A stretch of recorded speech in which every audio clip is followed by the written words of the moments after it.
Hello दोस्तों, big bang का next part आ चुका है आप लोगों के लिए। जैसे कि मैंने उस वीडियो में आप लोगों को बताया था कि मैं बिग बैंग का नेक्स्ट पार्ट लेके ज़रूर आऊँगा, तो ये आ चुका है। दोस्तों, मैंने उस वीडियो में आप लोगों को ये समझाया था कि यूनिवर्स का शुरुआत असल में कैसे हुआ था, उसके बाद हमारा धरती का फॉर्मेशन कैसे हुआ।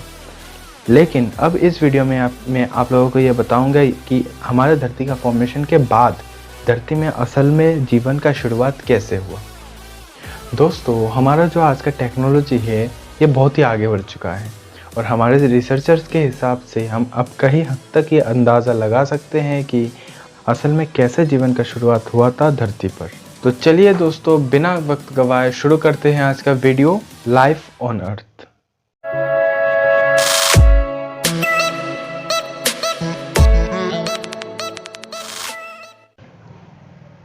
आज से करीबन 4.6 बिलियन साल पहले जब हमारा अर्थ का फॉर्मेशन हुआ था, तब अर्थ का सतह इतना गर्म था कि तब जीवन का होना असंभव ही था। कई सारे वोल्केनिक इरप्शंस होते रहते थे और सिर्फ वोल्केनिक इरप्शंस ही नहीं, कई सारे कॉमेट्स भी आके गिरते थे।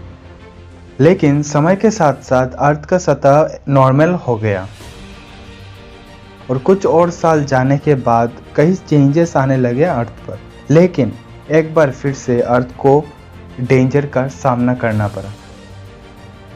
एक बार फिर से स्पेस से आके कॉमेट्स गिरने लगे अर्थ पर, जिसे हम द लेट हैवी बम्बार्डमेंट कहते हैं। लगभग 4.1 बिलियन साल पहले। और कई साइंटिस्टों का यह भी मानना है कि द लेट हैवी बम्बार्डमेंट के वजह से ही हमारा चांद का फॉर्मेशन हुआ।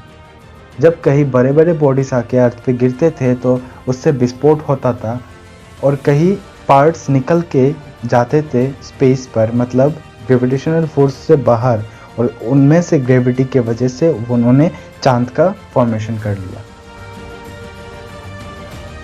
अब हमारे अर्थ ने इतना कुछ सहा, उसके बदले अर्थ को भी तो कुछ मिलना चाहिए था। अर्थ पर अर्थ के फॉर्मेशन के बाद कई कॉमेट्स आके गिरते थे। उनमें से कई कॉमेट्स में छोटे छोटे आइस के क्यूब्स रहते थे जो अर्थ पे आके ओशन का फॉर्मेशन किया।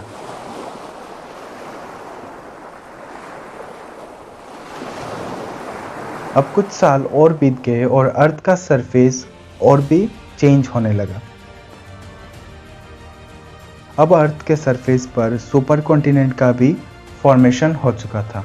अर्थ के सरफेस पर वो पहला सुपर कॉन्टिनेंट था और उसका नाम था रोडीना। फिर 600 से 500 मिलियन सालों बाद और एक सुपर कॉन्टिनेंट का फॉर्मेशन हुआ टेक्टोनिक मूवमेंट के वजह से, जिसे हम कहते हैं पनोटिया। अब भी टेक्टोनिक मूवमेंट बंद नहीं हुआ और कई और साल जाने के बाद और एक सुपर कॉन्टिनेंट का फॉर्मेशन हुआ जिसे हम कहते हैं पेंजिया। अब अर्थ कई हद तक हमारे आज के अर्थ की तरह दिखने लग गया था। आज से करीबन 2.4 बिलियन साल पहले हमारा अर्थ का सबसे पहला आइस एज शुरू हुआ। सबसे पहला और सबसे लंबा आइस एज।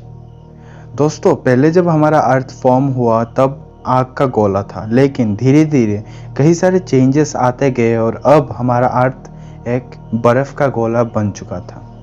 एक्चुअली यह हुआ था कार्बन डाइऑक्साइड के मात्रा कम होने की वजह से। कार्बन डाइऑक्साइड की मात्रा जब कम हो गया था तब पृथ्वी का टेम्परेचर भी गिर गया। जब हमारा धरती ये सब कुछ सह रहा था तब असल में जीवन का शुरुआत हो चुका था। जब धरती पर बाहर से उल्कापिंड आके गिरते थे तब सिर्फ आइस क्यूब्स ही नहीं, उनके साथ कई मिनरल्स भी आए थे। लेकिन तब धरती का टेम्परेचर बहुत ज़्यादा था और सन का रेस डायरेक्टली आके अर्थ के सरफेस पे गिरता था, तो तब लैंड पर जीवन होना तो नामुमकिन था। लेकिन उन मिनरल्स ने पानी को अपना घर बना लिया। धीरे धीरे उन मिनरल्स में रिएक्शंस होते होते उन्होंने सिंगल सेल्स बैक्टीरिया में तब्दील हो गए और धीरे धीरे कई साल जाने के बाद वो सिंगल सेल बैक्टीरियासों ने आपस में मिलकर कई रॉकी बॉडीज जैसे बना लिया, जिसे हम कहते हैं स्ट्रोमेटोलाइट्स। और वही स्ट्रोमेटोलाइट्स थे जो ऑक्सीजन रिलीज करते थे। और जब आइस एज चल रहा था तब उन स्ट्रोमेटोलाइट्स ने ही धरती पर गैसेस का बैलेंस बनाया। फिर धीरे धीरे हमारे धरती का ओजोन लेयर स्ट्रॉन्ग हो गया और आइस एज खत्म होने लगा।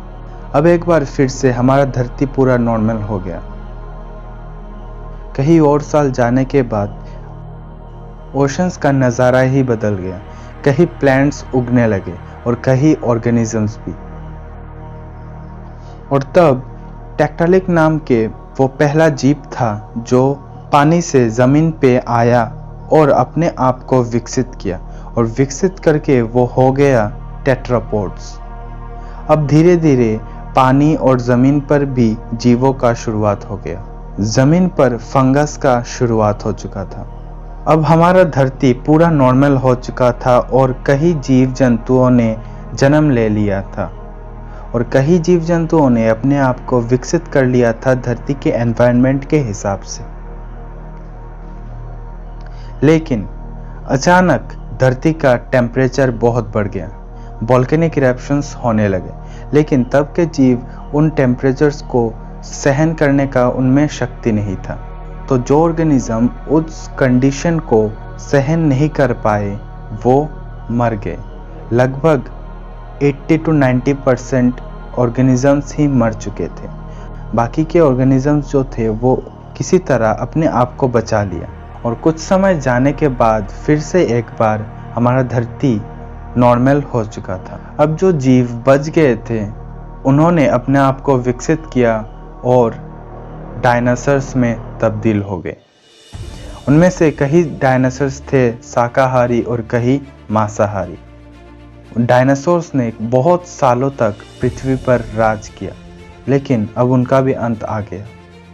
एक बार फिर से एस्टेरॉयड का गिरना शुरू हो गया था हमारी धरती पर, और देखते ही देखते डायनासोर्स का खात्मा हो गया था।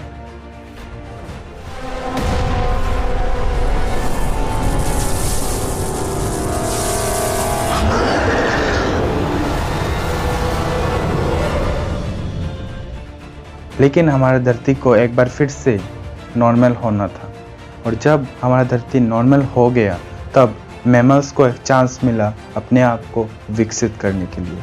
लेकिन तब लैंड से अच्छा कंडीशन था पानी में, तो उन मैमल्स ने अपने आप को पानी में ले जाके धीरे धीरे विकसित किया।